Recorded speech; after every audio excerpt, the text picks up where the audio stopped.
Bueno, buenas tardes. Esta es la clase de tratamiento de diabetes para farmacología clínica, el primer semestre de la Universidad de Costa Rica, los estudiantes de quinto año. Bueno, por las circunstancias de este año, el COVID-19, entonces vamos a hacerlo de esta modalidad. Vamos a separar la clase de hoy en dos partes. En una primera grabación que va a ser esta, vamos a hablar de los agentes no insulínicos, vamos a hablar básicamente de los agentes orales y análogos de GLP-1. Y luego en el siguiente video voy a hablar un poquito más de cómo se insulinizan los pacientes. ¿Ok? Lo primero a tomar en cuenta aquí este es el repaso de las principales clases terapéuticas que nosotros vimos el año pasado. Entonces nosotros tenemos a los agentes secretagogos, los que favorecen secreción de insulina, como son las sulfonilureas y las meglitinides. Estos agentes Estos agentes entonces favorecen la secreción de insulina independientemente de los niveles de glucosa y por lo tanto puede llevarnos a hipoglicemia y por el efecto anabólico que tiene la insulina va a favorecer el aumento del peso. Por otro lado tenemos los inhibidores de PP4 y los análogos de GLP-1 que son terapias basadas en incretinas, que estos favorecen la secreción de insulina de una manera dependiente de glucosa, por lo tanto no va a estimular la liberación de insulina si no está hiperglicémico. Entonces, estos no están asociados a mayor riesgo de hipoglicemias y más bien los análogos de GLP-1 favorecen la pérdida de peso porque suprimen el apetito y enlentecen el vaciamiento gástrico también. Luego nosotros tenemos agentes sensibilizadores puros como son las glitazonas que reducen los niveles de insulina porque disminuyen la resistencia a la insulina y disminuyen el hiperinsulinismo compensatorio. No están asociados a hipoglicemia, pero tienen el inconveniente de producir aumento del peso. Y tenemos metformina, que reduce un poco la producción hepática de glucosa, entonces la gluconeogénesis hepática, pero también tiene cierto efecto como sensibilizador de insulina y por lo tanto tampoco están asociados a hipoglicemia y producen una leve pérdida de peso. Y finalmente tenemos en los inhibidores de SGLT2 que actúan por un mecanismo independiente de glucosa, no producen hipoglicemia y en conjunto con metformina y los análogos de GLP-1 son los únicos fármacos que producen pérdida de peso en diabetes. ¿Okay? El segundo punto a considerar aquí es que la reducción de hemoglobina glicosilada de todos los agentes orales termina siendo muy parecidos, andan alrededor de cercanos al 1%, incluyendo los inhibidores de CGLT2. Los análogos de GLP-1 se comportan un poquito más diferente, como vamos a ver más adelante, y son un poco más potentes en reducción de A1C. De los agentes orales, el que da la impresión de que tiene un poquito más de eficacia en reducción de hemoglobina glicosilada termina siendo las sulfonilureas, pero estas sulfonilureas, el inconveniente que tiene es que este efecto sobre todo a corto plazo. Cuando nosotros vemos los resultados a mediano o largo plazo, al final de un año, 2 años, comparado independientemente contra un DPP4, un inhibidor de CGLT2, comparado contra otras terapias, la reducción de hemoglobina glicosilada termina siendo muy similar a las otras terapias. ¿Ok? Entonces, otra forma de ver esta reducción de hemoglobina glicosilada es según la hemoglobina glicosilada inicial con que empezó el paciente. Entonces, vean que aquí entre más alto la hemoglobina glicosilada inicial, todos los grupos terapéuticos producen más reducción de hemoglobina glicosilada. Entonces, cada barra de estas corresponde a un agente diferente. Entonces, esta barra roja oscura corresponde al liraglutide, un GLP-1. La roja corresponde a sitaglipina, que es un inhibidor de PP4. La verde, glimepiride, que es una sulfonilurea. La azul es rosiglitazona. La anaranjada, entonces es exenatide, que es un análogo de GLP-1 de acción corta. Y la morada, glargina. Entonces vea cómo independientemente de con qué nivel va, entre más alto haya empezado la hemoglobina glicosilada, más la reducción de hemoglobina glicosilada. Pero independientemente del nivel de hemoglobina glicosilada inicial que tenían los pacientes, vean cómo entre los diferentes agentes orales la reducción no es del todo tan discordante, termina siendo muy parecidos. Lo que sí es consistente entre todos los grupos es que el que produce mayor reducción de hemoglobina glicosilada aparentemente es el análogo de GLP-1, ¿okay? Que sí se sale un poquito de la norma. Entonces, cuando usted le dice el agente X reduce tanto de A1C, una de las preguntas que hay que hacer inmediatamente es ¿con cuánto arrancó de A1C? ¿Okay? Entonces, yo no puedo comparar un estudio que me indica que X bajó 1% a 1C arrancando con 8 versus 1% a 1C arrancando con 9 de hemoglobina glicosilada. Entonces son situaciones muy diferentes. Lo segundo, lo que tenemos que tomar en cuenta aquí es qué ganamos con reducción de hemoglobina glicosilada. Entonces, aquí hay que detenerse un poquito porque estos son los estudios principales. Nosotros tenemos el UKPDS, que es el estudio realizado en pacientes diabéticos tipo 2 de recién diagnóstico.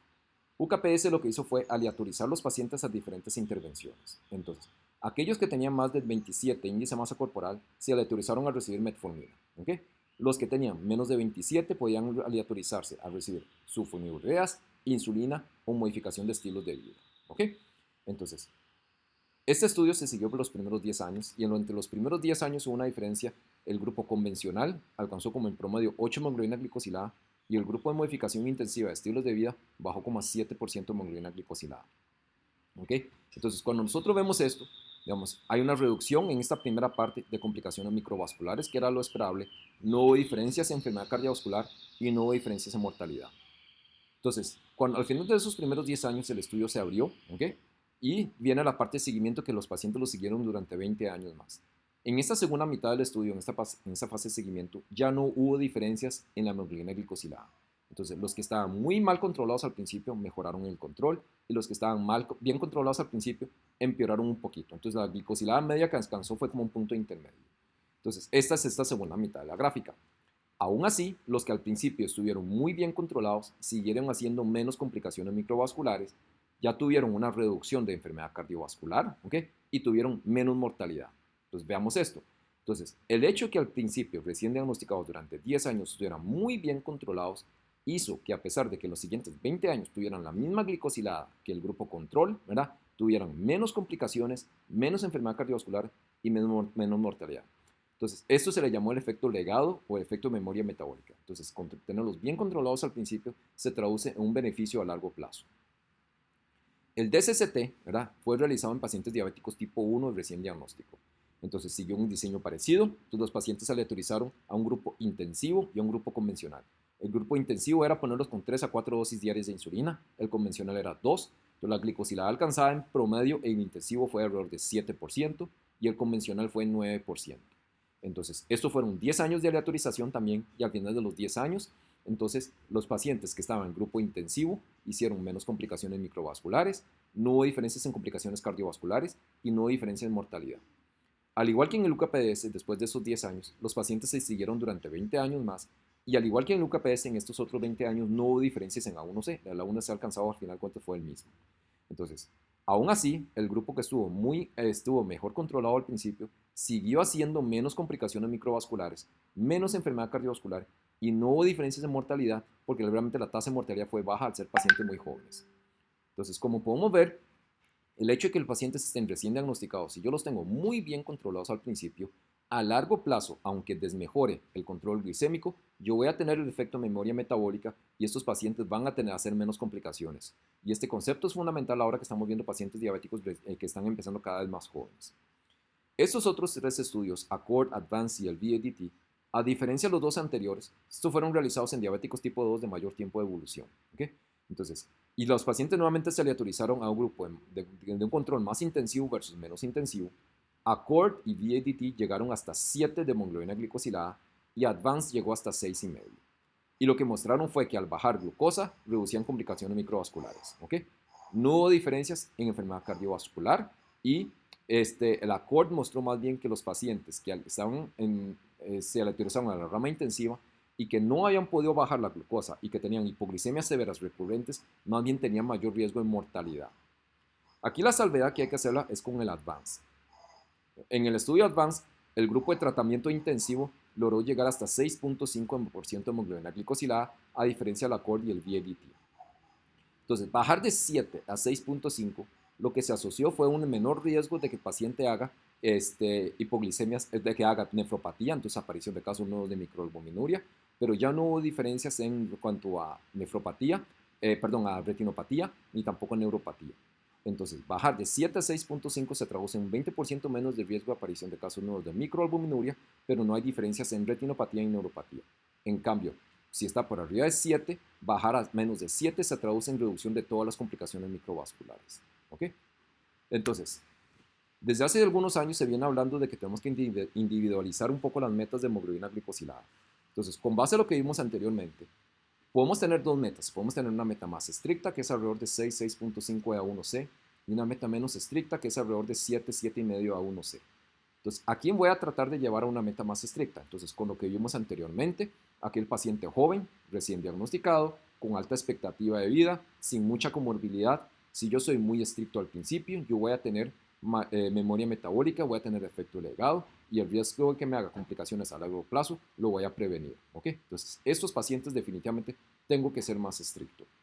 En los pacientes que ya tienen enfermedad cardiovascular establecida, De lo que vimos de los estudios anteriores, ¿ok? Tanto el ACORD Advance y el VDT incluyeron pacientes de alto riesgo, y estos pacientes de alto riesgo cardiovascular, si ya tenían enfermedad cardiovascular establecida, bajarles mucho la glucosa no confería una protección cardiovascular adicional. Entonces, si tienen mucha enfermedad cardiovascular establecida, realmente podemos ser un poquito menos estrictos en cuanto a la 1C. ¿Ok? El otro factor a tomar en cuenta aquí es el riesgo asociado a la hipoglicemia y los sistemas de apoyo que tenga el paciente. Entonces, no es lo mismo que yo tenga una hipoglicemia en un adulto joven de 35 o 40 años de edad, donde es totalmente funcional, a que yo tenga una hipoglicemia en el adulto mayor que tenga 70 o 80 años. Entonces, si este adulto mayor vive solo y hace una hipoglicemia y nadie lo visita, nadie lo llama, entonces puede pasar horas o días sin hipoglicemia antes de que alguien se dé cuenta. Entonces, el riesgo de complicaciones asociadas a la hipoglicemia lógicamente es mucho mayor en este adulto mayor, sobre todo si no tiene un sistema de apoyo adecuado. Entonces, si en cambio yo tengo este adulto mayor que tiene un cuidador que está con él las 24 horas del día o vive con la familia, ¿verdad? Y lo cuidan adecuadamente, entonces el riesgo probablemente no sea tanto. Este último punto de aquí, entonces esto es cuestionable, donde indica que si el paciente está altamente motivado, vamos a llevarlo a metas más estrictas, y si está menos motivado, no es adherente, podemos tener metas menos estrictas. Yo creo que el papel nuestro es tratar de llevarlo de aquí, del si es no adherente al tratamiento y es menos motivado, tratar de motivarlo para que sea más adherente a la terapia farmacológica. Ok, entonces lo que vamos a basar la discusión de hoy es en estas guías de la Asociación Americana de Diabetes. Son las guías más utilizadas a nivel mundial. Estas guías salieron ya hace 2 años. La actualización de este año no cambió mayor cosa con respecto al año pasado. Entonces, esta guía lo que nos indica es, primero que todo, que vamos a empezar a los pacientes vamos a empezarlos en modificación intensiva de estilos de vida, asociado también a metformina en monoterapia. Y vamos a empezar a revisar cada una de estas líneas de tratamiento para ver si realmente las recomendaciones están justificadas o no. Entonces, hablan de que además de monoterapia, entonces el siguiente paso es establecer si el paciente tiene enfermedad cardiovascular establecida o enfermedad renal crónica. Si tiene enfermedad cardiovascular establecida o enfermedad renal crónica, yo tengo que ver si predomina enfermedad aterosclerótica o predomina falla cardíaca o enfermedad renal crónica. Y ya vamos a tocar eso.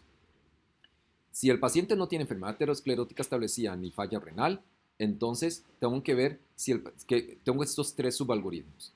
Si lo que quiero es minimizar el riesgo de hipoglicemias, si quiero minimizar, ¿verdad?, el aumento del peso o más bien promover la pérdida de peso, o si el costo es un problema. Entonces, según cada uno de esos subalgoritmos, yo voy a tener quién es el segundo agente. Luego, el otro punto fundamental aquí es que yo, entre cada uno de los pasos que voy a avanzar, tengo que hacerlo rápidamente. Entonces, si yo le empiezo una terapia, a los 3 meses lo tengo que evaluar, y si a los 3 meses no llegué a la meta de terapia, entonces paso al siguiente paso, ¿ok? Entonces es cada 3 meses, no son años, ¿verdad? Porque esto es lo que lleva a la inercia clínica y hace que el paciente pase años con la glicosilada alta y lo que lleva a complicaciones. Entonces, ¿dónde nace metformina como primera línea de tratamiento? Ok, entonces, la evidencia principal de metformina nace a raíz del UKPDS y como les decía, realmente la UKPDS no es la mejor evidencia porque los pacientes que fueron tratados con metformina fueron aquellos que tenían más de 27 índice de masa corporal. Aún así, ¿okay?, cuando se compara metformina versus terapia convencional, o sea, dieta y ejercicio, entonces, al final de los primeros 10 años de seguimiento, que estamos aquí en 1997, hay una reducción de 31% de infarto agudo de miocardio, ¿okay?, que esto es altamente significativo. Pero vean que el número de eventos son apenas 122 eventos, ¿ok? Entonces, realmente el número de eventos cardiovasculares que se produjo fue muy pequeño y con esto se basa la mayoría de la evidencia de la recomendación de metformina en primera línea de tratamiento. Durante los siguientes 20 años, ¿ok?, entonces, a pesar de que los pacientes tenían la misma hemoglobina glicosilada comparado con el grupo control, el hecho de que los primeros 10 años estuvieran tratados con metformina hizo que al final del 2007, entonces el riesgo de complicaciones, el riesgo de infartos, siguiera siendo menor de una manera significativa. Esto incluye también mortalidad total. Entonces, vean, como mortalidad por cualquier causa fue más bajo que en el grupo tratado con metformina y esto se mantuvo durante todo el tiempo de seguimiento. ¿Ok? Metformina, nosotros tenemos diferentes formulaciones. Tenemos tabletas de 500 miligramos, que es el que tenemos en la institución, en la Seguridad Social. Tenemos 850, tenemos 1000 miligramos. Y acuérdense que existe también metformina de liberación rápida y metformina de liberación prolongada. La dosis habitual es entre 500 y 2550 miligramos. La dosis eficaz anda entre 1500 y 2000 miligramos al día. Entonces es la dosis meta que deberíamos tratar de alcanzar en la mayoría de los pacientes. La reducción de A1C es de alrededor del 1.4%. La eficacia no es inmediata, no es que empezamos metformina hoy y mañana ya vamos a poder ver un resultado, sino que usualmente tenemos que esperar alrededor de 3-4 semanas para empezar a poder ver alguna diferencia en cuanto a las glicemias. ¿Okay? Acuérdense que existen esquemas para mejorar la tolerancia, siendo efectos adversos gastrointestinales el problema fundamental con la metformina. Lo primero es empezar gradualmente, entonces empezamos con 500 miligramos al día, con la comida más fuerte del día, y vamos aumentando 500 miligramos cada 3, 5, 7 días, ¿verdad? Entonces vamos titulando lentamente. Darlos con las comidas mejora la tolerancia, y además la formulación XR mejora un poco la tolerancia también con respecto a la formulación de liberación rápida. ¿Ok? Entonces, esto es con respecto a metformina. Más recientemente, en el año pasado, en septiembre del año pasado, se presentó un estudio que que cuestiona un poco si deberíamos empezar con metformina como primera línea de tratamiento. Y este es el estudio Verify. Entonces, el estudio Verify toma pacientes recién diagnosticados que no estuviesen con tratamiento, ¿ok? Entonces, se les pone un periodo donde todos reciben metformina y luego se aleatorizan a recibir metformina monoterapia o metformina más vildaglitina, un inhibidor de PP4. Esto es lo que se llama el periodo 1. Y el objetivo del periodo 1 es ver el porcentaje de los pacientes que fallan a la terapia inicial, o sea, metformina monoterapia versus metformina en combinación con vildaglitina. Entonces, ver el porcentaje de pacientes que fallan a esta terapia. ¿Okay? Y falla se define como un A1C en más del 7%, en 2 citas separadas de 3 meses.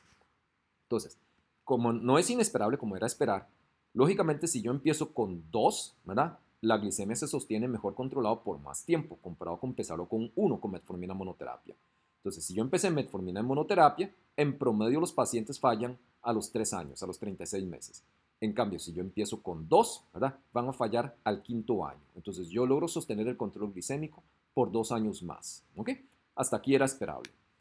Pero luego viene el periodo 2. Entonces, el periodo 2 son aquellos pacientes que fallaron a metformina en monoterapia. Luego, aquí, cuando fallan, todos se les agrega vildagliptina. ¿Ok?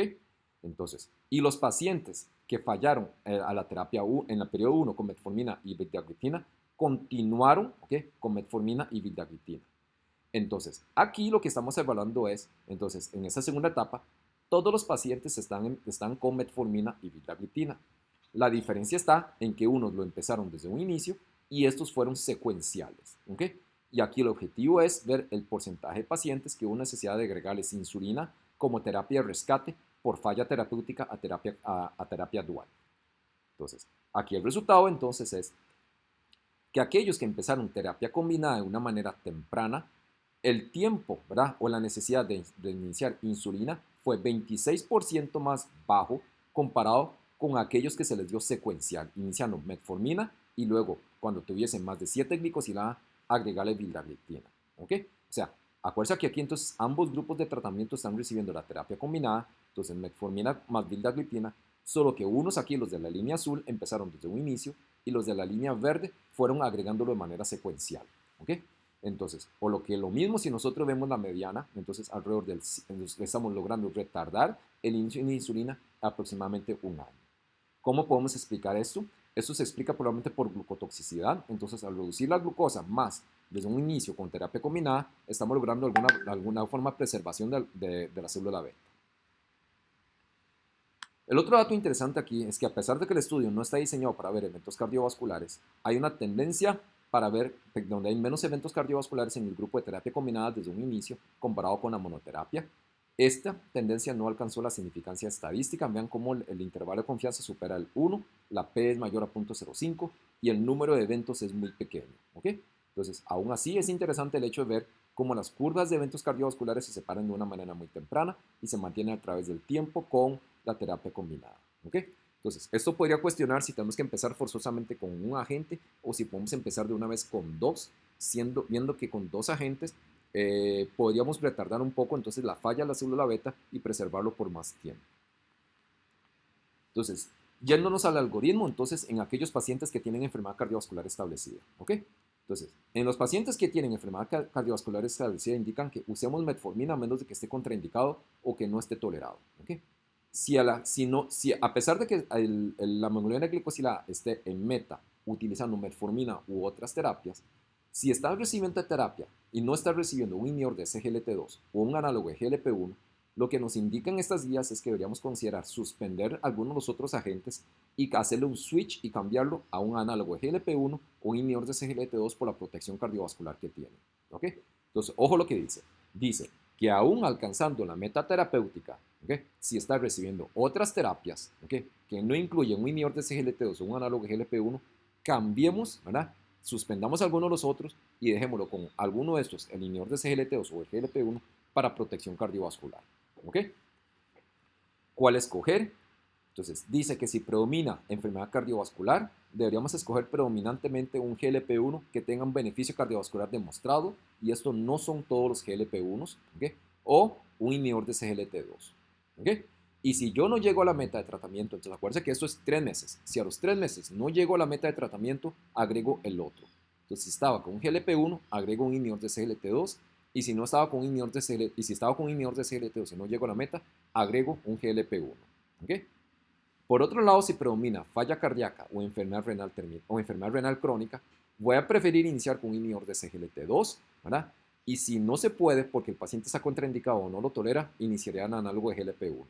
Y a los 3 meses, si el A1C está fuera de meta, entonces agrego el otro, ¿ok? El otro o alguna de las otras clases terapéuticas, excepto glitazonas en el contexto de falla cardíaca. Porque acuérdense que glitazonas entonces aumentan falla cardíaca, que ya lo hemos mencionado un par de ocasiones. ¿Cuál es la evidencia? ¿Ok? Entonces, para no tener que revisar cada uno de los estudios por separados, entonces, aquí agrupé los estudios principales de los inhibidores de SGLT2 y los análogos de GLP-1. ¿Ok? Entonces, esto es cada una línea horizontal, es uno de los estudios. EMPA-REG es el estudio con empagliflozina, CANVAS es el estudio de canagliflozina y DECLARE es el estudio de dapagliflozina. Lo que está resaltado en verde es lo que se redujo de manera estadísticamente significativa. El color del estudio, si está en rojo, es porque el 100% del estudio de los pacientes participantes del estudio son de prevención secundaria. Lo que está en anaranjado es porque más del 50% son de prevención secundaria. Y lo que está en amarillo es porque menos del 50% son de prevención secundaria. ¿Ok? Entonces, hablando de prevención secundaria, que ya hubiesen tenido un evento cardiovascular. Entonces, MACE es eventos adversos cardiovasculares mayores. Son las siglas en inglés de Major Adverse Cardiovascular Events. Y esto se resume como la presencia de mortalidad cardiovascular, infarto no fatal o ABC no fatal, ¿okay? Ictus no fatal. ¿Okay? Esa es la suma de estos tres desenlaces. Entonces, si nosotros vemos MACE, o sea, eventos cardiovasculares con los inhibidores de SGLT2, en general los reducen, ¿okay? Reducen MACE. Cuando vemos cada uno por separado, no reduce infarto agudo miocardio, no reduce ABC, pero reduce mortalidad, mortalidad cardiovascular y mortalidad total. Y un dato muy consistente de todos los inhibidores de SGLT2 es que reducen hospitalización por falla cardíaca. ¿Ok? Entonces, esta es la razón de por qué si el paciente predomina hospitalización por predomina falla cardíaca, debería preferirse un inhibidor de SGLT2. Y entonces, y si el paciente tiene enfermedad aterosclerótica, a pesar de que no me reduce infartos o ABC, reduce mortalidad cardiovascular. Entonces, con esto se justifica darlo en pacientes que tengan enfermedad aterosclerótica establecida. ¿Okay? En relación a los análogos de GLP-1, acuérdense que el algoritmo decía entonces utilice un GLP-1, ¿verdad?, que está demostrado que tengan beneficios cardiovasculares. Entonces, los dos que nosotros podemos ver aquí, que no tienen cuadritos verdes, o sea, no reducen eventos de manera significativa, son LIXA y Senatide en el estudio ELIXA, ¿okay?, a pesar de ser un estudio de prevención secundaria, y el estudio EXCEL con Exenatide. Entonces, en ambos casos no son deleterios, pero son neutros, ¿okay? Entonces, no reducen eventos cardiovasculares. En cambio, liraglutide, semaglutide subcutáneo, albiglutide y dulaglutide reducen eventos cardiovasculares. Semaglutide oral no logró reducirlo, pero es un estudio muy pequeño, exploratorio, y vea que la magnitud del evento es muy similar a semaglutide subcutáneo. Entonces, ahorita está corriendo un estudio más grande con semaglutide oral. Albiglutide no vamos a hablar más porque ya albiglutide se retiró del mercado por razones comerciales y no por razones médicas. ¿Ok? Entonces, de los tres que quedan, liraglutide, semaglutide y dulaglutide, vean cómo reducen eventos cardiovasculares. Luego, cuando nosotros vemos el tipo de eventos que reducen, vea que semaglutide reduce ictus, albiglutide reduce infartos y dulaglutide reduce ictus. Entonces, los eventos cardiovasculares que reducen tienden a ser más del tipo aterosclerótico. En cuanto a mortalidad cardiovascular, hay reducción con liraglutide, mortalidad total también, pero vean cómo hospitalización por falla cardíaca es neutro en todos estos agentes. Por lo tanto, esto hace que en el algoritmo, cuando yo tengo enfermedad cardiovascular establecida, entonces yo puedo escoger alguno de estos, ¿verdad? De los GLP-1 que reducen eventos cardiovasculares porque reducen eventos ateroscleróticos y reducen mortalidad cardiovascular, o puedo reducir o puedo utilizar un inhibidor de SGLT2 porque reduce mortalidad cardiovascular. Pero si predomina falla cardíaca, ¿okay? El inhibidor de SGLT2 es el que tiene más efecto, no así el análogo de GLP-1. La otra forma de ver esta parte de los GLP-1 es que vean que el lixisenatide y exenatide son aquellos basados en la estructura del exendin 4. Entonces, la proteína esta que viene a la salida del monstruo GILA. Entonces, en ese sentido, vean cómo estos dos son neutros, ¿okay? Desde el punto de vista cardiovascular. Por otro lado, los que son basados en la estructura del GLP-1, como liraglutide, semaglutide, albiglutide y dulaglutide, reducen eventos cardiovasculares, ¿okay? Entonces, los que han mostrado reducción de eventos cardiovasculares son los que son los GLP-1 basados en la estructura del GLP-1 humano. ¿Qué pasa con eventos cardiovasculares con los otros agentes? Entonces, bueno, una cosa nada más, entonces para efectos del diseño, de los diseños de los estudios, para no confundirnos, todos esos estudios utilizan una de estas moléculas, por ejemplo, aquí el EMPA-REG sería empagliflozina y el comparador es placebo. Pero el placebo realmente no es placebo, sino que el placebo es tratamiento activo, que era cualquier cosa que no fuese empagliflozina. ¿Okay? Entonces, el objetivo de estos estudios es ver seguridad cardiovascular y no es ver eficacia en hemoglobina glicosilada. Entonces, por eso es que podemos afirmar de que reducen eventos cardiovasculares por la molécula y no por la reducción de la hemoglobina glicosilada. Luego, de los inhibidores de PP4, todos, saxaglitina, aloglitina, sitaglitina y linaglitina, todos son neutros desde el punto de vista cardiovascular. Saxaglitina es el único que tiene un pequeño aumento en el riesgo de falla cardíaca. Esto es un 27% de riesgo relativo. En términos absolutos es 0.7%. Entonces es pequeño el riesgo. Aloglitina tiene una pequeña tendencia que no alcanzó una significancia estadística. Pero desde el punto de vista cardiovascular es neutro. Y de los otros agentes, Proactive, vamos a hablar un poquito más de esto más adelante. En el desenlace secundario del Proactive, que es el MACE clásico que nosotros conocemos, que ya hablamos que es mortalidad cardiovascular, infarto no fatal e ictus no fatal, hubo una reducción, pero pioglitazona comparado contra placebo aumentó falla cardíaca. Entonces aquí hay que tener cuidado. TOSCA-IT es un estudio interesante porque compara sulfonilureas contra pioglitazona. Si hablamos que pioglitazona reduce eventos cardiovasculares, TOSCA-IT mostró que las sulfonilureas, predominantemente glimepiride y glicazida, fueron no significativos en diferencia con respecto a glimepiride en cuanto a eventos cardiovasculares. Origin comparó insulina glargina versus placebo en eventos cardiovasculares y fue en neutro, y el DEVOTE comparó degludec contra glargina en eventos cardiovasculares y también fue neutro.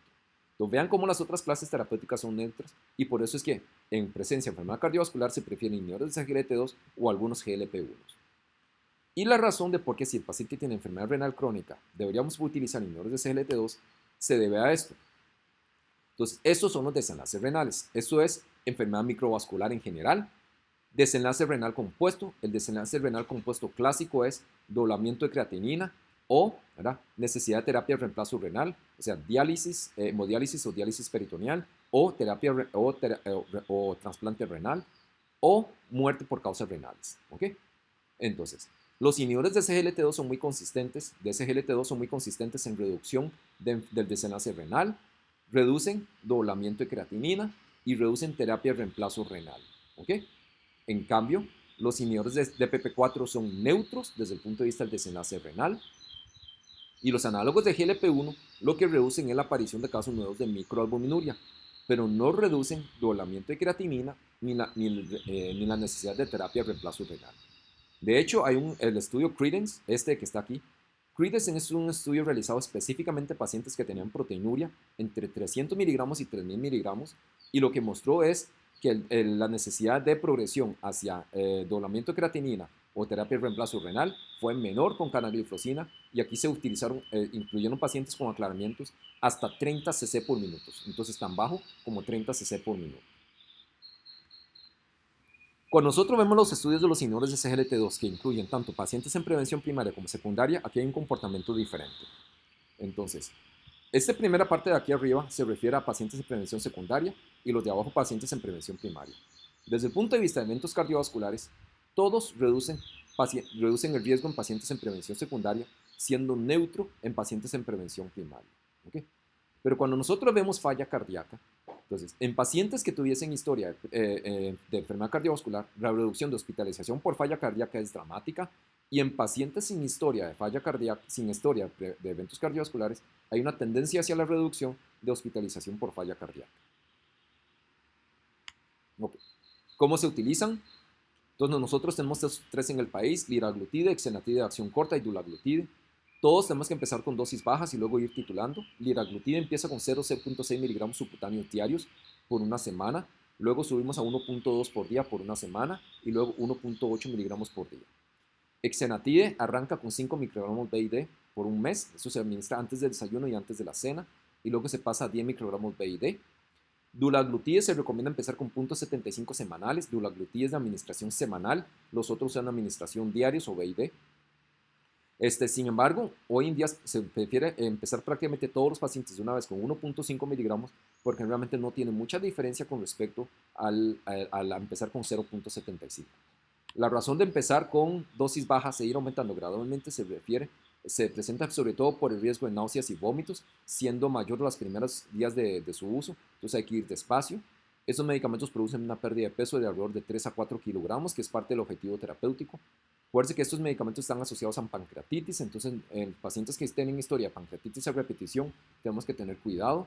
Se contraindica entonces en pacientes que tienen historia previa de carcinoma medular de tiroides o historia familiar de carcinoma medular de tiroides. Y es donde tenemos que ser más juiciosos con el uso de estos fármacos. Por otro lado, acuérdense que también algunos de estos agentes están contraindicados en presencia de insuficiencia renal, ¿verdad? Sobre todo con aclaramiento de menos de 30. Hay que tener cuidado con los que no son basados en el GLP-1 humano. En relación a los inhibidores de SGLT2, ¿cómo se utilizan? Los inhibidores de SGLT2 son tabletas, todos tienen dosis altas y dosis bajas. Las dosis altas se utilizan para todos los pacientes con más de 60 cc por minuto de aclaramiento. Entonces, DAPA se usa a 10 miligramos por día, canagliflozina 300 por día, empagliflozina 25 miligramos por día. Con menos de 60 cc por minuto deberíamos utilizar la dosis baja, 5 miligramos de DAPA, 100 de cana y 10 miligramos de EMPA, hasta 45 cc por minuto. Con entre 30 y 45 cc por minuto, entonces el que tiene estudios es canagliflozina, donde reduce el desenlace renal, como hablábamos. Una de las cosas a considerar con los inhibidores de SGLT2 es que entre más bajo el aclaramiento, el efecto en A1C es cada vez menor y el efecto lo vamos a tener entonces sobre todo desde el punto de vista de nefroprotección. Entonces, estos medicamentos producen, todos sabemos, infecciones urogenitales, entonces ya sea vulvovaginitis o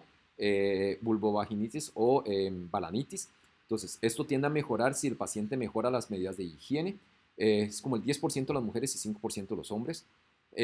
Lo que se había visto inicialmente de infecciones de tracto urinario no está del todo tan claro si lo produce o no en los ensayos clínicos, en los estudios cardiovasculares, no estuvo asociado a eventos cardiovasculares. Las primeras semanas, sobre todo las primeras 4 semanas de uso del tratamiento de los inhibidores de SGLT2, se asocian a una caída de filtración glomerular de unos 4 cc por minuto, que esto se recupera a las 12 semanas, y esto es por hipovolemia, entonces nada en especial con esto.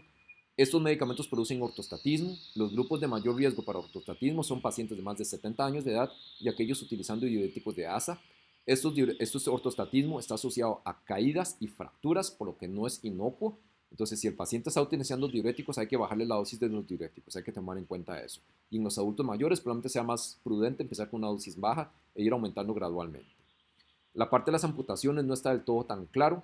Entonces, había una señal en el estudio CANVAS con canagliflozina, pero el estudio CREDENCE, en el estudio con desenlaces renales, no hubo aumento de riesgo de amputaciones. Entonces, no está del todo claro si esto fue una situación nada más del estudio CANVAS o esto es un efecto de clase.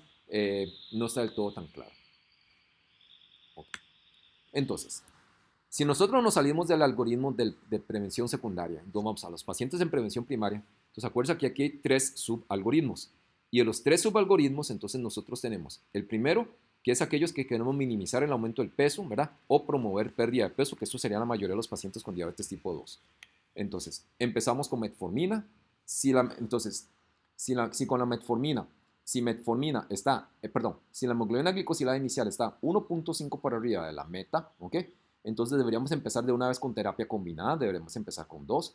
Si está con menos de 1,5 por arriba de la meta, entonces empezamos metformina.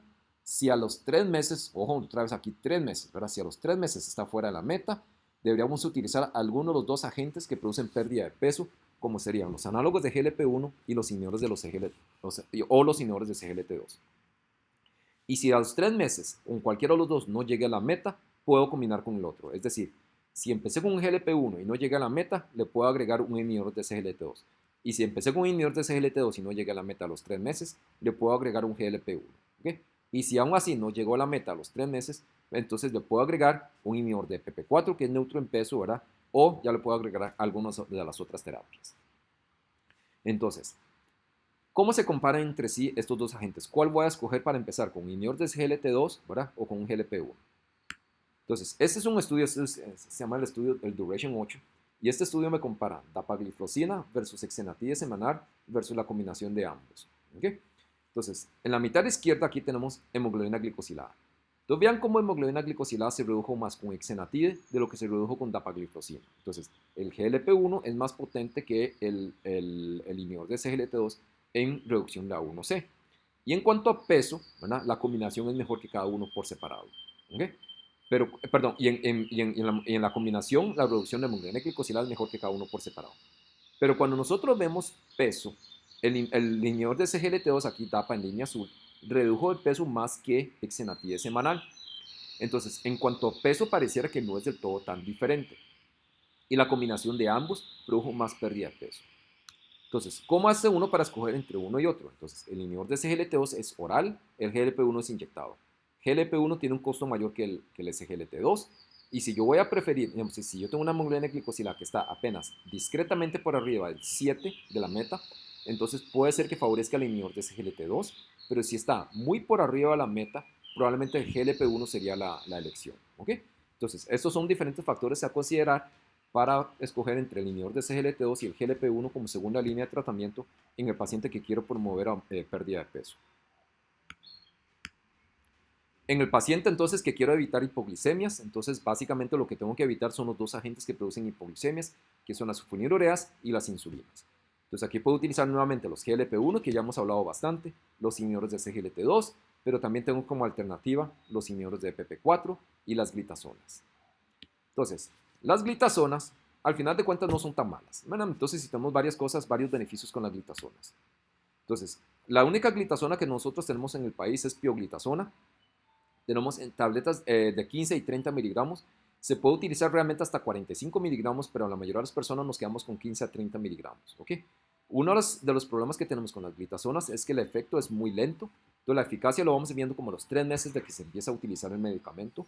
Dentro de las cosas adicionales que tienen es que acuérdense que es el único medicamento oral estudiado en hígado, en steatohepatitis, que reduce el grado de fibrosis que podemos tener a nivel del hepatocito. Entonces, reduce la progresión de NASH hacia cirrosis. El otro es liraglutide, que es un GLP-1 inyectado, entonces no es oral. Entonces, son los únicos dos agentes que en diabetes, que en pacientes con NASH han mostrado reducción de progresión hacia fibrosis.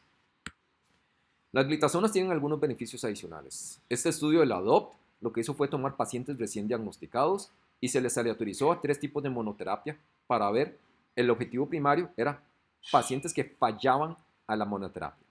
Entonces, un grupo se trató con glibenclamida, el otro con metformina y el último con rosiglitazona.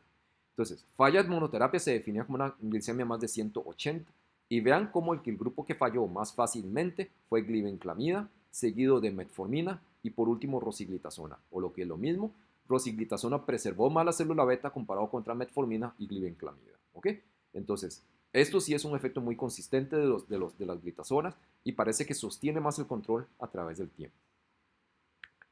Por otro lado, el Proactive, como les mencionaba, entonces, este es el estudio cardiovascular de pioglitazona. Entonces, el desenlace primario, entonces esto es pioglitazona versus placebo para ver eventos cardiovasculares, pero el desenlace primario, además de lo que vimos de muerte cardiovascular, infarto y ABC, incluía revascularización periférica, entonces dio no significativo. Una tendencia hacia la reducción, pero no significativo. Entonces, cuando se excluye revascularización periférica, ya vimos que dio significativo pioglitazona contra placebo.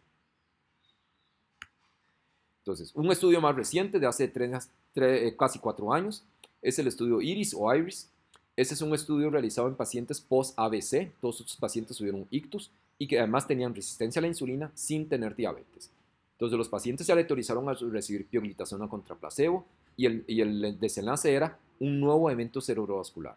Y vean cómo aquellos tratados con pioglitazona, aún sin tener diabetes, redujeron la posibilidad de tener un nuevo evento cerebrovascular y también cardiovascular. Entonces, pioglitazona es muy consistente de que reduce eventos cardiovasculares. Okay. ¿Qué pasa con los inhibidores de PP4? Entonces, acuérdense que con los inhibidores de PP4 vimos que desde el punto de vista cardiovascular era neutro. ¿Okay? Entonces, nosotros tenemos 4 en el país. Tenemos sitagliptina, vildagliptina, saxagliptina y linagliptina. Cita se usa 100 miligramos diarios, vilda 50 BID, saxagliptina se usa 5 miligramos por día y lina 5 miligramos diarios. Son un grupo muy homogéneo con algunos detallitos que los diferencian entre sí. Saxagliptina es el único que se metaboliza a través del 3 a 4. Entonces, este es el único que potencialmente puede tener interacciones con inhibidores potentes del 3 a 4, como inhibidores de proteasas, claritromicina, otros inhibidores potentes del 3 a 4. Entonces, el único que no requiere ajuste de insuficiencia renal es linagliptina, entonces porque es de excreción fecal. Entonces, independientemente de la función renal, linagliptina se mantiene con la misma dosis. Los demás, sitagliptina, vildagliptina y saxagliptina, con aclaramiento de menos de 50 cc por minuto hay que bajar la dosis a la mitad. Sin embargo, hay que acordarse que muchas veces estos se usan en tabletas fijas con metformina, por lo tanto, si tienen menos de 45 cc por minuto de aclaramiento, igual hay que reducir la dosis del medicamento más por la metformina y no tanto por la linagliptina en este caso. ¿Okay? Entonces, desde otro punto de vista, las particularidades que tiene, sitagliptina existe en monoterapia y existe combinado con metformina. Y existe combinado con metformina tanto metformina de liberación rápida como metformina de liberación lenta. Vildagliptina existe en monoterapia y combinado con metformina de liberación lenta. Saxagliptina no existe en monoterapia, solo existe combinado con metformina de liberación lenta. ¿Okay? Y linagliptina existe tanto en monoterapia como combinado con metformina de liberación rápida. Entonces ve que hay algunas pequeñas diferencias entre sí por la formulación del medicamento. Entonces son muy bien tolerados. Ya hablamos que son neutros desde el punto de vista cardiovascular. Solo saxagliptina y alogliptina tienden a aumentar hospitalización por falla cardíaca y no se sabe por qué ellos son diferentes. ¿Okay? Y al parecer sitagliptina y linagliptina no aumentan el riesgo de falla cardíaca. ¿Okay? Y la parte renal, linagliptina no requiere ajuste de dosis, pero si viene combinado con metformina, hay que ajustar la dosis por la metformina y no por la linagliptina per se. Y el último subalgoritmo son los pacientes que tienen, donde tenemos el costo es un problema importante. Entonces, esto es, por ejemplo, el algoritmo que nosotros tenemos a nivel institucional. Entonces, igual, la primera línea de tratamiento es metformina, y si está 1.5% de hemoglobina glicosila por arriba de la meta, entonces deberíamos empezar con terapia combinada una vez. Si empezamos con menoterapia y a los 3 meses estamos fuera de la meta, deberíamos valorar o una sulfonilurea o una glitazona. Entonces, a nivel institucional, nosotros tenemos glibenclamida y tenemos glicacida para los pacientes de más de 60 años de edad. Y si con metformina y sulfonilurea no llegamos a la meta, entonces podríamos combinarlo eventualmente con una glitazona, y si está fuera de la meta, insulina. Entonces, glibenclamida se utiliza entre 2.5 y 20 miligramos diarios, siendo la dosis máxima habitual de alrededor de 15 miligramos. Más de 15 miligramos realmente es poco lo que vamos a ganar. Glimepiride se utiliza entre 1 y 8 miligramos al día, pero igual que la glibenclamida, ya más de 4 miligramos diarios es poco lo que se gana. Y glicacida, la de liberación modificada, que es el MR, entonces se utiliza entre 30 y 120 miligramos al día. El de liberación rápida, que es el que tenemos a nivel institucional para pacientes de más de 60 años, se utiliza entre 80 y 240 miligramos diarios. ¿Okay? Tienen el inconveniente que todos producen hipoglicemia, todos producen aumento de peso. Probablemente el que produce más hipoglicemia es la glibenclamida y tiene una falla terapéutica de alrededor del 10% por año por agotamiento pancreático.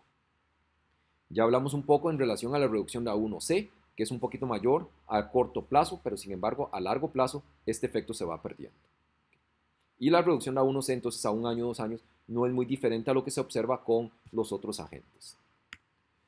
Entonces, al final de cuentas, desde el punto de vista cardiovascular, las sulfonilureas no son tan malas como en algún momento se les quiso satanizar.